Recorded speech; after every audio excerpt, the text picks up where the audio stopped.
This is Bryan Kofron, aka Justin Carter.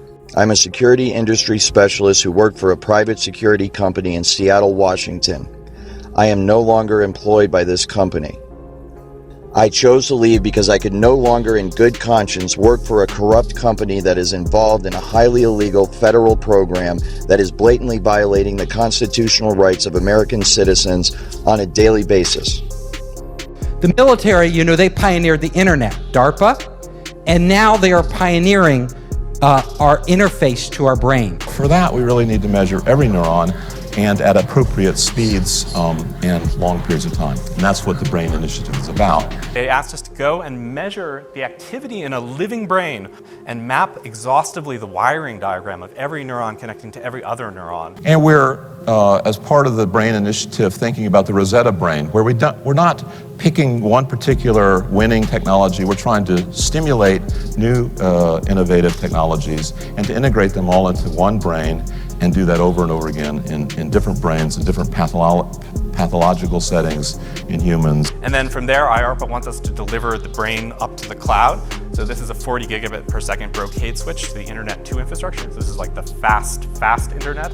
And we upload that brain to the cloud. And here's a laundry list of the types of bytes that we need to store this information. If you're interested in brain uploading and downloading, these are the kind of absolute minimum numbers that you need to be considering, but it's not out of range. It's not necessarily far off in the future. And if you think the internet is big, if you think blockchain is big, this is going to blow it all away. Because there's nothing bigger than connecting our minds to the internet. I find it interesting that that's what's going on. That's what they're admitting. They're saying, hey, this Microns project is going straight to the source. We're not taking it from the global internet perspective. We're taking it from the brain itself. And eventually, those two things will merge. So the public announcement of a project like this is pretty telling about where we are. It's so funny because the military contacted me and asked if I would help them. And I'm reluctant to do that because I like talking about everything. And it would be top secret, whatever they told me. So it's like, I don't know. I have a lot of ideas, but I don't want to know what you're doing because I only want to know it's public. So this is public, but how they're doing it is not public. And the different applications for it on the battlefield are not public. It is with laws that protect whistleblowers in mind that I am choosing to make this information available to the public. By doing so, I hope to put pressure on those in power in this country to investigate those involved in this social engineering program and bring them to justice. There are new technologies, and a lot of them are being developed by startups and the military that are going to allow us to much more accurately measure and actually communicate with your brain. Now, the nice thing about this technology is it's non-invasive, meaning they don't have to crack open your skull and put a chip inside. The true way that this technology works is that a complete DNA profile is obtained from the target, from the individual, the targeted individual. And then this information, the DNA of the individual, is used to determine the resonant frequency of the DNA itself. The resonant frequency is then used to fine-tune the technology, the radio frequency signals, the microwave auditory effect, and all of the other aspects of the technology to tune it perfectly to the resonant frequency of the targeted individual's DNA. And they can read your thoughts verbatim as they occur within your own mind. We can generate an electronic signal that's characteristic for the DNA. This can read DNA from solution, and your blood is a solution, it's a liquid. We can decode it into a form that can be read by a computer. And in a way, you can think about DNA as digital information moving through a tube. Now, if we can tap into that tube, like a network, and we can read that information, we can intercept what's happening in people, you can make them an extension of the internet. And I have a thermostat at home that's on my iPad. I can warm the house up before I get home. People call that the Internet of Things. We call this the Internet of Living Things. much like any information, biometric information, digital information can be susceptible. We know that genetic information and DNA sequencing information is highly sought after by adversaries. The memo says the kits could expose personal and genetic information and potentially create unintended security consequences and increased risk. It also says the data in the wrong hands could be used to conduct mass surveillance or to track individuals. There are many military applications for maintaining and using DNA data sets. There are new technologies that are coming out. Technology called biocoded directed energy. And that's a top secret thing that was developed. And what it is they get your DNA. Once they have your DNA, they take the DNA and they put your DNA code in a supercomputer. And in that supercomputer, they run algorithms that biocode electromagnetic transmissions so they bioresonate with your body. Once they've done that, they can transmit that from satellites or cell towers or aircraft or any number of ways, and that signal will only affect you and nobody else. In other words, everybody standing next to you is not going to hear the content because their receiver is not tuned to that bioresonance. There's a bioresonance to every individual, just like our fingerprint. Every person has an individual DNA, a different bioresonance.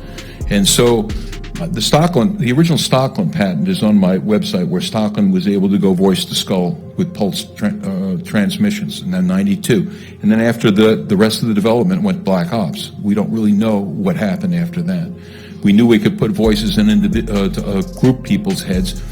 What they did, and I know from the Russian translation from Cheryl Welsh, from reading all her translated psychotronic stuff from Russia, that they figured out how to biocode these microwaves so that it can attack specific individuals.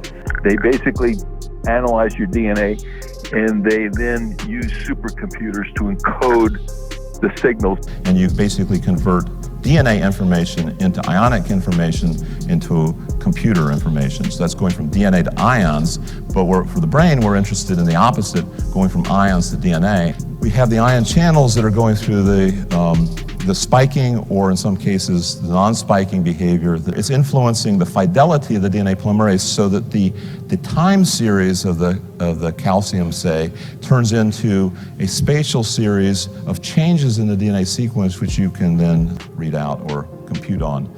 And not just for the RNAs and other molecular identifiers, but what the brain was thinking during activity. All of us speak to ourselves in our head. That's how it's strange that we have to communicate to ourselves by speaking, right? But we will just sit there talking to ourselves.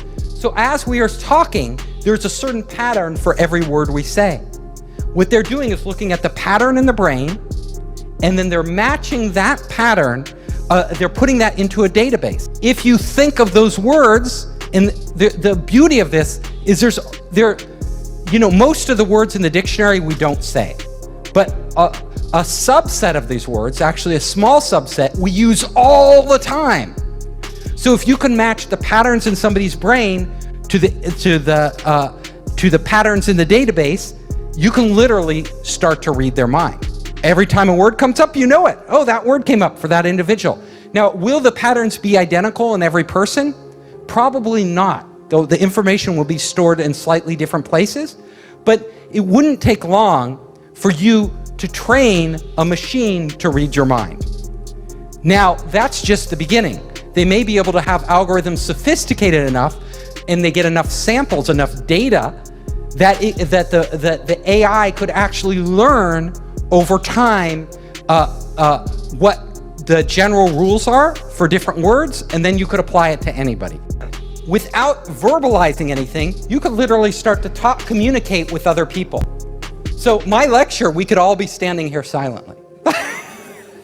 And I could just be communicating it to you. I could be talking, you would talk to people, you could literally have conversations with people without ever getting on your phone anywhere in the world. Goodbye WeChat or Google Hangouts. We could all just be on our brainwaves, right? Communicating with our friends, they could be dropping in on us. Very strange if we think about it. So that when that person goes to speak out about it, when they go to seek help from their fellow human beings, and their fellow human beings say, what is it that's happening to you? The target will then say, I'm hearing voices inside my head. But these would be controlled hallucinations run by algorithms. And they will conclude that this person must be crazy. And as a result, they will recommend psychological evaluation for that person. You can see the way this is going to go, and the way it is going right now. As good people, helpless people that are being abused and tortured and enslaved and experimented upon in America today, American citizens cry out for help from their fellow Americans, and their fellow Americans say, why don't you take some Prozac because we think you're schizophrenic? When this is a highly technical program. All of the symptoms are induced by a technology that is so fucking sophisticated, it is horrifying beyond description. This technology can also tap into the optical nerve of the target and the auditory system of the target, so that those monitoring the target can see what the target is seeing and hear what the target is hearing. This information is then downloaded and stored on a computer in a highly secure, classified site on servers that are guarded by some of the tightest security in the world. So the ability to do this, the ability to download information, that is like what the military and other people are that's their holy grail. There's a number of companies now that are looking at ways to write digital information into DNA. Because you would only need about a room full of DNA to record all of the digital data that exists today, which is quite extraordinary. So we'll be able to outsource, we'll be able to upload our memories to the cloud.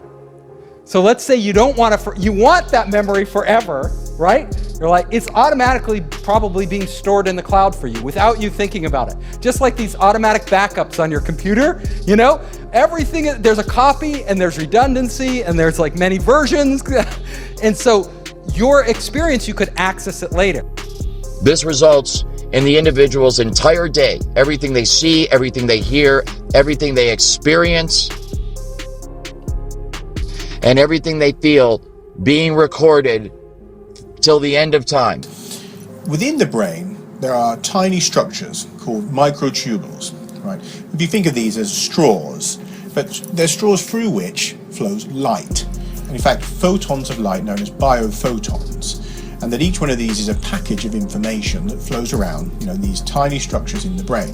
This light is carrying, of course, the memories. And we know DNA is also producing these biophotons of light. This is well studied and is well understood. So the interface between the brain and the DNA would therefore be these biophotons. Now this is where, if you can transfer knowledge and you can communicate, because your brain is wirelessly connected to the internet, there's no reason you couldn't extract memories, which are just data, out of one brain and put them in another brain. Now, what would it mean to share memories? All of a sudden, Elon Musk, you want to know what he's thinking? You could get his memories from yesterday and live his entire day. Although the connectivity of the brain is where we are processing experiences, even utilizing recalled memories and writing new memories to the hard drive, that it's more like a RAM with a random access memory rather than being the hard drive. The DNA would be effectively our hard drive where all the bulk of the information we're not using is being written to. So it could be that in the future that we'll find a way to download people into DNA and move them across into other bodies. So this is an astonishing step forward in these kind of science fiction type ideas. When our brains are connected to the internet, our physical bodies become less important. Now, think about that. If our brains are connected to the internet, and if our brains are all connected, all of us connected, I could literally go into your head and see through your eyes. So all of a sudden, for a day, a lot of us, because you're entrepreneurs, think it would be cool to go inside Elon Musk's head for a day and walk around. Well, Elon Musk may allow people to get that feed and literally live through what he sees. Because of my responsibilities in surveillance as a otherwise normal security specialist, I was showed this technology at work. And it was through the perspective, of course, of the camera, and what I was told that it was obvious it was being used through the eyes of the targets. So I have seen it, and it is absolutely remarkable. It's just like a first-person, video game or something where you see right through the eyes of the individual. And so there's two aspects to the technology. Number one, there is the actual, what is essentially receiving the signal from the individual themselves.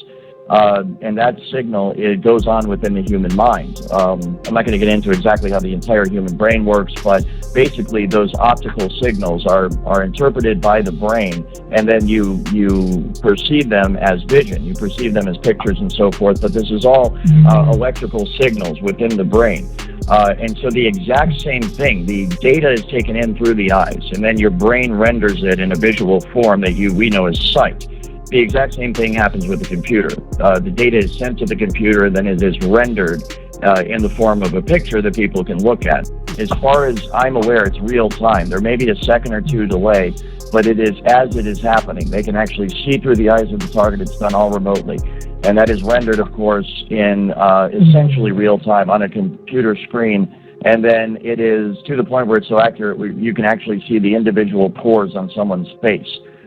See scars and nicks and so forth. And so you can understand how if you had several people, for example, that you were able to do this, you can see through their eyes in a room or on a street corner or within an office building, wherever it is. You can get total situational awareness simply by looking through their eyes, and you can see through basically it's like being 3 or 4 or 5 different people all at the same time.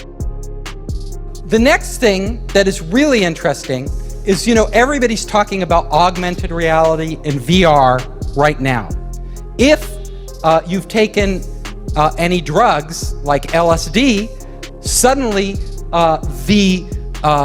it becomes real, right? Our minds are actually doing AR or VR, right? Putting dragons in the room and creating like all this stuff. We're able to, the point is, we are able to do that with our brains as they exist right now. So there's no need for external hardware. Once we tap into the brain, our minds itself can actually create overlays of AR and VR. If we have algorithms that stimulate the right things and give it the right data, we could literally see a screen pop up. We call it hallucinating, right? But these would be controlled hallucinations run by algorithms that would give us everything AR would without any glasses, without any contact lenses. This technology can be used to beam images and even motion pictures into one's brain. Images and motion pictures that are so realistic that you think you're actually watching a movie or seeing something in reality. It's like a virtual reality 3D rendering that takes place within the target's mind. But you can imagine us entering entirely living in the real world as we do now, and also living in this virtual world where they are combined right inside our minds. But as soon as we connect our brains to the internet, emotions are also data. We could start literally to feel somebody else's pain. And now we say, I feel your pain. We don't really feel their pain. But in the future, we may actually really feel their pain. Like if they're sad, all of a sudden we could tap in, to your wife or girlfriend or boyfriend, and you could be like, oh my God, I feel your pain. I feel your anxiety, This technology can also be used to manipulate the emotions of the target. It can induce fear, love, hate. It can cause you to be nervous. It can cause you to be confident. It can cause you to be depressed. It can cause you to be happy. It can cause you to feel any fucking emotion at any time by artificially inducing them.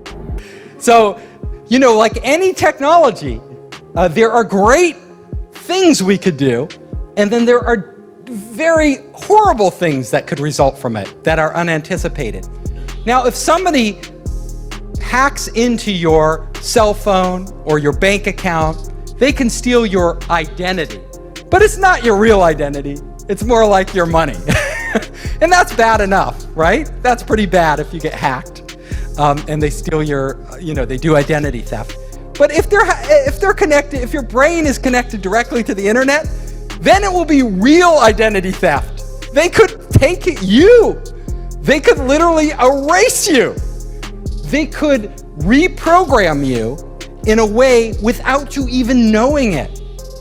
So you think you're in control of your own will, but it's actually somebody else. It can literally stop your own thoughts from happening and replace them with other thoughts by sending thoughts to your head. And it's so sophisticated that you cannot tell where these thoughts are coming from. There's no way to discern that they're coming from somewhere other than your own mind. So you can imagine how bad this would be for people that don't even realize this technology exists. And they're having these thoughts, which they think are spontaneous, because being under the influence of this technology now, kind of having been on both sides of it, I am just amazed at the way it works. And I know that the thoughts that they beam into your head originate from the exact same place in your mind that your own natural thoughts originate from. So if I didn't know I was under the influence of this technology, then I would have no idea that anyone was influencing my thoughts at all. And that's exactly what it can be used for. It can be used to sway people in terms of their opinion, to make them go along with a certain agenda. It can be used to turn groups of people or individuals against each other for whatever purpose. And who do we trust with this technology? Well, apparently not Mark Zuckerberg. He didn't do that good a job at protecting our data. Do we trust a government? Do we trust Donald Trump? Who do we trust? Yeah, decentralized, a blockchain, right? You're gonna have to have technology that protects us. Technology which really doesn't exist today, and it has to be so foolproof, and we have to have so much faith in it that we're willing to open up our brains to that potential of being hacked. So my final slide here is that, our future could go two ways, right? We could literally create heaven on earth. So we are all one giant being, and we are all working in unison, and we are experiencing these amazing things. Or it could be hell, where there's some evil AI or evil people controlling everything we do, and we're more like zombies, where we don't even know it. Like, we think we're free and we're not actually free. One of the things I'm concerned about is the technology as it's being researched and developed in Seattle utilizes emotion manipulation and behavior manipulation without the game stalking and without the voice of skull aspects. And so this use of the technology can be done very covertly to the point where the person it's being used against will not know that this technology is being used against them. And that is one of my main concerns, and one of the reasons why I want to bring more light to this technology and to this issue, because this technology could potentially be being used against tens to hundreds of millions of Americans every day. I've mentioned in some of my podcasts how there are field events where they will not direct this technology at an individual, but create a general field of frequency in a geographical area so that everybody that within that geographical area is feeling the effects of the technology. It's more of a general application of the technology instead of an individual specific application of the technology.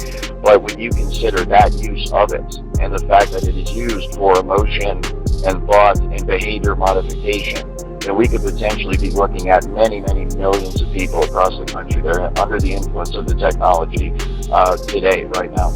It's going to be very hard to stop. It is going to be very hard to stop. Think about it. It's sort of a one-way path. I've never seen humanity roll back technology. What we can do is control it. So like with nuclear weapons, we've barely kept those in control, With other weapons, not so much, like chemical weapons. But we need to start talking about this now. There is a very real risk that you are going to become a full-blown 24/7 targeted individual. And this technology at that point, when it is nationwide, will be used by automated supercomputer software programming that will manipulate the emotions and the behavior and the thoughts of everybody in the United States of America. And it can all be done remotely. It's very much like the microchip kind of tracking the New World Order, this entire, control grid that's supposed to be rolled out against the American people someday. And I'm here to tell you that it's already here. There isn't going to come a day where there's troops in the streets and tanks rolling down your neighborhood and riot gear and all this stuff. We might have isolated incidents like that. It might get like that every once in a while, but the true control grid is this technology, voice to skull, hive mind, behavior manipulation technology, and it can all be done remotely. It can be done simply by targeting you with the frequency, locking into the resonant frequency of your DNA and your mind, and in that manner completely track and trace and control you 24 hours a day. And it's highly, highly valuable for intelligence purposes and military purposes, corporate espionage purposes, and it is amazing the extent to which this technology works. It's so far advanced beyond what most people are aware of. It's truly mind-blowing, and I think that's a big part of educating people, is making them understand that, fortunately or unfortunately, this is possible, and it is being done right now today.